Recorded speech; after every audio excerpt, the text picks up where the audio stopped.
Hello students, welcome to my channel I पढ़ाई। तो आज के इस वीडियो में हम लोग क्लास 9th का चैप्टर मोशन शुरू करेंगे। ओके, तो अब नया साल आ गया है, नया सेशन आ गया है। ओके, आप लोग सब बहुत एक्साइटेड होगे नए सेशन के लिए, नई नई चीज़ें सीखने के लिए। तो इसमें मैं आपका पूरा साथ दूंगी। जहाँ पर भी आपको प्रॉब्लम आएगी वहाँ पर मैं आपकी हेल्प के लिए रेडी हूँ।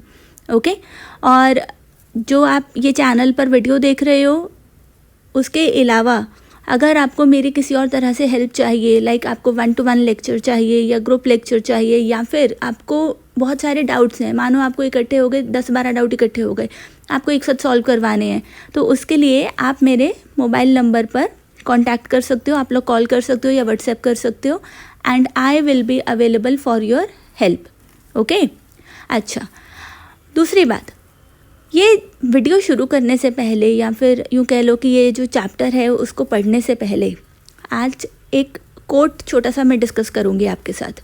ठीक है, तो वो कोट क्या है कि भाई पढ़ो इसे, take a small step every day, है ना। Take a small step every day. देखो मोशन चैप्टर के साथ मैच भी कर रहा है ये कोट। ठीक है, मोशन चैप्टर का मतलब क्या है, कोई चीज़ कोई मूवमेंट में है, और ये भी क्या कह रहे हैं कि हर रोज़ थोड़ा स्टेप्स लेते रहो, हर रोज़ थोड़ा मूवमेंट होना चाहिए। तो बेसिकली ये क्या कहना चाह रहे हैं इस कोट में, देखो जब भी हमारे सामने कोई बहुत बड़ा एग्ज़ाम आता है, लेट्स से हम आप ही के पॉइंट ऑफ व्यू से बात करते हैं, हमारे सामने बहुत बड़ा एग्ज़ाम है, बहुत बड़ा उसका सिलेबस आ गया है ना, तो अब क्या होता है, हम घबरा जाते हैं, सोचते हैं अरे यार इतनी बड़ी चीज़ कैसे हो पाएगी, है ना, ये तो बहुत मुश्किल है हमारे लिए। लेकिन अगर हम इसके अकॉर्डिंग चलें, है ना, जैसे मानो मेरा एक बहुत बड़ा एग्ज़ाम है, लेट्स से 1 मंथ के बाद, है ना, 1 मंथ के बाद, तो हम लोग जनरली क्या करते हैं ना, हम लोग बाकी के जो इससे पहले के दिन हैं, जो 30 डेज़ हैं, उनको हम नॉर्मली स्पेंड कर देते हैं, है ना। इनको हम क्या करेंगे, इनको हम नॉर्मली स्पेंड कर देंगे, अपने डेली रूटीन के हिसाब से स्पेंड कर देंगे। और फिर जो आखिरी के बचे हुए लेट्स से 1 वीक है, उसमें फिर हम अपनी जी जान लगा देते हैं कि यार किसी भी तरह से अपने को ये एग्ज़ाम क्लियर करना ही करना है ना। और जब हम ऐसा करते हैं ना, तो हम जनरली पैनिक स्टेट में रहते हैं, है ना, हम लोग एंशियस रहते हैं कि पता नहीं क्या होगा, हम लोग टेंशन में रहते हैं, हमारा पूरा शेड्यूल हम ख़राब करते हैं, हमारा पूरा हेल्थ पे हम लोग इफ़ेक्ट ला देते हैं, है ना। और फिर उसके बाद अगर एग्ज़ाम अच्छे से ना जाए तो हम लोग डीमोटिवेट हो जाते हैं। तो अब हमको करना कि हमको थोड़ा सा ना अपने आप को बदलना है ना। जैसे मानो मेरा ये एग्ज़ाम है ना, लेट्स से इस एग्ज़ाम में 5 चैप्टर्स आ रहे हैं इन टोटल। तो 5 चैप्टर्स इस 1 वीक में करने की बजाय कैसा रहे कि अगर हम हर रोज़ थोड़ा चैप्टर करें, जैसे 1/3 चैप्टर इस दिन कर लिया, अगले दिन उसको रिवाइज़ कर लिया, फिर 1/3 चैप्टर इस दिन कर लिया, अगले दिन उसको रिवाइज़ कर लिया, फिर 1/3 चैप्टर कर लिया, फिर रिवाइज़ कर लिया, है ना। तो अगर हम ऐसे देखें तो ऑलमोस्ट 6 दिन के अंदर हमारा एक चैप्टर जो है वो तो पूरा हो गया, राइट। उसी तरह से अगले 6 दिन में दूसरा चैप्टर पूरा हो गया, अगले 6 दिन में तीसरा चैप्टर पूरा हो गया, और फिर आखिरी हफ्ते के लिए कितना लोड बचा, आखिरी के आपके पास जो दिन बचेंगे उसके लिए आपके सिर्फ 2 चैप्टर का लोड बचा। तो इन कंपैरिजन टू कि हमारे पास 5 चैप्टर का लोड था आखिरी के वीक में, हमारे पास लोड बचा सिर्फ किसका, 2 चैप्टर्स का। तो यहीं पर हमारी आधी टेंशन तो सॉल्व हो गई। एग्री, यानी कि हम किसी भी काम को पेंडिंग रखने की बजाय उसकी तरफ हर रोज़ एक छोटा सा एक्शन लेंगे, हर रोज़ हम उसका थोड़ा हिस्सा जो है वो कवर करेंगे। यही अप्रोच अगर आप लोग लेकर चलते हो तो आप लोगों के लिए कोई भी एग्ज़ाम, चाहे वो क्लास 9th का हो, 10th का हो, इन फ्यूचर कोई एग्ज़ाम हो, आपके लिए कुछ भी मुश्किल नहीं है, सब आसान है। ओके, तो हमारा मोटो हमें क्या रखना है, सब आसान है, सब आसान है। क्यों आसान है, क्योंकि हम लोग अपने गोल की तरफ हर रोज़ एक छोटा स्टेप आगे बढ़ रहे हैं, तो वो गोल तो हम पाकर ही रहेंगे। आई बात समझ में। तो चलो अब बातें बहुत हो गई, हम लोग शुरू करते हैं इस चैप्टर से। ओके, तो देखो इस चैप्टर में हम लोग अलग अलग चीज़ें पढ़ने वाले हैं। सबसे पहले हम लोग पढ़ने वाले हैं इसमें रेस्ट एंड मोशन के बारे में। ये 2 टर्म्स हम पढ़ने वाले हैं कि भाई रेस्ट क्या होता है और मोशन क्या होता है। ठीक है, दूसरा टर्म हम पढ़ने वाले हैं फिर distance and displacement, distance and displacement, ठीक है। फिर तीसरा हम पढ़ने वाले हैं स्पीड एंड वेलोसिटी, ठीक है। और फिर फाइनली हम पढ़ेंगे इसके बाद एक्सीलरेशन, फिर हम पढ़ेंगे graphs, graphical representation, graphical representation of motion, ठीक है। उसके बाद हम पढ़ेंगे इक्वेशंस ऑफ मोशन के बारे में, जिसके ऊपर हम कई सारे न्यूमेरिकल सॉल्व करेंगे। और फिर हम फाइनली पढ़ेंगे यूनिफॉर्म सर्कुलर मोशन के बारे में, यूनिफॉर्म सर्कुलर मोशन, ठीक है। तो आओ अब हम शुरू करते हैं from the very first terms, जो कि क्या है, रेस्ट एंड मोशन। ओके, तो पहला टर्म हमारे पास आ रहा है रेस्ट और दूसरा टर्म हमारे पास आ रहा है मोशन। तो भाई क्या है रेस्ट और क्या है मोशन, कोई आइडिया? सोचो, आपके आसपास अभी चीज़ें पड़ी हैं, आप ये देखो कि उनमें से कौन कौन सी चीज़ें रेस्ट में है। अच्छा, जैसे मैं एग्जांपल देती हूँ, मे बी आपके पास अभी आपकी एनसीईआरटी पड़ी है ना, कोई बुक पड़ी है, तो आप कहोगे कि भाई मेरी जो बुक है ना इस वक्त वो रेस्ट में है, या मेरा जो पेन है ना अभी वो रेस्ट में है। और मोशन में क्या दिख रहा है, मे बी आपके रूम में जो फ़ैन चल रहा है उसके ब्लेड्स मोशन में है, ठीक है। मे बी आपके विंडो के बाहर कोई कार चल रही है, वो मोशन में है।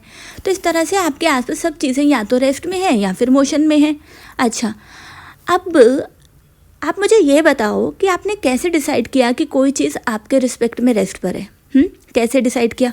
भाई ये तो आप बैठे हो यहाँ पर, ठीक है, इस वक्त आप ये खड़े हो लेट से, तो आपने देखा कि आपकी जो बुक है ना वो आपके रिस्पेक्ट में अभी मूव नहीं कर रही है ना। आप उसे देखते जा रहे हो, देखते जा रहे हो, देखते जा रहे हो, भाई उसकी पोजीशन जो है ना वो चेंज ही नहीं हो रही, वो बदल ही नहीं रही। तो आप क्या कहोगे कि ये जो बुक है मेरे रिस्पेक्ट में रेस्ट पर है ना। अच्छा, अब लेट से आप यहाँ खड़े हो, ठीक है, और आप अपने विंडो से बाहर देख रहे हो। आपके विंडो के बाहर आपको दिखा कि एक जो कार थी वो यहाँ से यहाँ चली गई थोड़ी सी देर में, ठीक है। तो आपको क्या दिखा कि भाई ये जो कार है ये तो मोशन में है, तो आपने ऐसे डिसाइड कर लिया कि ये मोशन में है। एग्री? अच्छा, अब हम इनकी ना प्रॉपर डेफिनेशन लिखेंगे कि कब कोई ऑब्जेक्ट रेस्ट में होता है और कब कोई ऑब्जेक्ट मोशन में होता है। तो चलो हम लोग लिखना शुरू करते हैं। डायग्राम्स हटा देते हैं, वरना आप लोग ये डायग्राम से देखते रहोगे और डेफिनेशन को नहीं ध्यान से सुनोगे।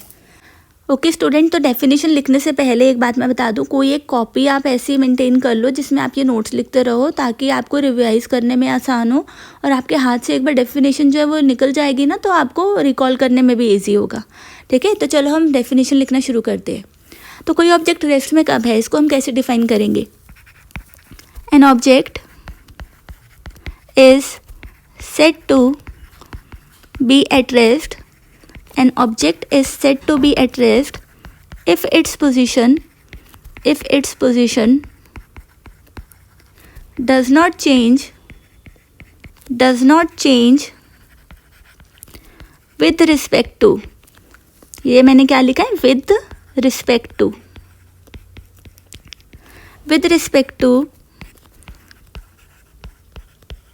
a given fixed point with time, okay.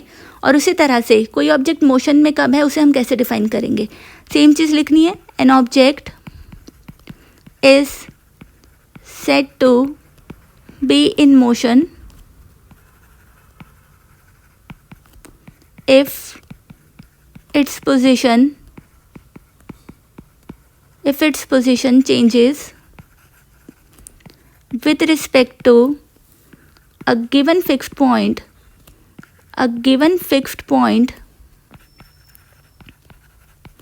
with time, okay. तो ये हो गई रेस्ट एंड मोशन की डेफिनेशन। अब एक और इम्पॉर्टेंट चीज़, बहुत इम्पॉर्टेंट, जो पूछते हैं स्कूल में, वो कहते हैं कि भाई rest and motion are relative to each other. Rest and motion are relative to each other. अब इसका मतलब क्या है वो मैं समझाती हूँ। Rest and motion are relative to each other. First of all ये जो स्टेटमेंट है ना, इसको अच्छे से पढ़ लो एक बार। Rest and motion are relative to each other. तो देखो भाई, ऐसा है कि जैसे लेट से आपने कहा कि भाई कोई ऑब्जेक्ट जो है ना वो इस वक्त आपके रिस्पेक्ट में रेस्ट पे है। तो मैं आपको एक एग्जांपल देती हूँ। मानो लेट से आप कार में हो, है ना, आप कार में हो। अच्छा, अब जब आप कार में हो, आप यहाँ बैठे हो, ठीक है। आपका जो दूसरा एक फ्रेंड है वो यहाँ बैठा है, आपके साथ बैठा है, ठीक है। और आपकी कार जो है वो चल रही है, ओके। तो अब आप क्या कहोगे, ये आप हो ए और ये बी है आपका फ्रेंड। अब आप क्या कहोगे कि भाई आपका जो फ्रेंड है ना वो आपके रिस्पेक्ट में रेस्ट पे है। क्यों? क्योंकि वो तो आपके साथ ही बैठा है, वो तो उठ के जा नहीं रहा है ना। रेस्ट की डेफिनेशन के हिसाब से उसकी पोजीशन तो बदल ही नहीं रही है आपके हिसाब से। एग्री? तो भाई आपका जो फ्रेंड है वो रेस्ट में है आपके हिसाब से। अब मैं क्या करती हूँ ना, मैं यहाँ खड़ी हो जाती हूँ बाहर, आप लोगों को देखती हूँ बाहर खड़े होकर, ठीक है। अब मैं बाहर खड़े होकर जब देख रही हूँ, भाई मेरे हिसाब से तो आपका फ्रेंड रेस्ट में नहीं है, मुझे तो वो मूव होता हुआ दिख रहा है ना। तो मैं कहूँगी कि भाई आपका जो फ्रेंड है ना वो तो मोशन में है ना। अच्छा, अब ये तो बड़ी अजीब बात हो गई है, क्योंकि आपका फ्रेंड जो है वो सेम टाइम पे रेस्ट में भी है और मोशन में भी है। तो अब हम फाइनली उसके बारे में क्या बताएं, कंक्लूड क्या करें हम कि वो रेस्ट में है या वो मोशन में है? तो कुछ नहीं बता सकते, क्योंकि वो तो डिपेंड कर रहा है कि आपके फ्रेंड को देख कौन रहा है। आप देख रहे हो तो वो रेस्ट में है, मैं देख रही हूँ तो वो मोशन में है। तो इसी को हम कहते हैं कि भाई रेस्ट एंड मोशन जो है ना, they are relative to each other. मतलब कोई भी ऑब्जेक्ट गिवन टाइम पर रेस्ट में भी हो सकता है और मोशन में भी हो सकता है, ओके। इसको हम प्रॉपरली लिखते हैं। चलो, तो अगर आपको ये स्टेटमेंट एक्सप्लेन करना आ जाए तो देखो आपको क्या लिखना है। आपको लिखना है an object at rest for a person may be in motion for another person. ये लिखते जाओ नोट्स में, ओके। फॉर एग्जाम्पल, अब इसका एग्जाम्पल लिख रहे हैं। when you are traveling in school bus, when you are traveling in school bus with your friends, you are at rest with respect to them, है ना। तब आप अपने फ्रेंड्स के रिस्पेक्ट में रेस्ट पर हो। But you are in motion with respect to a person standing on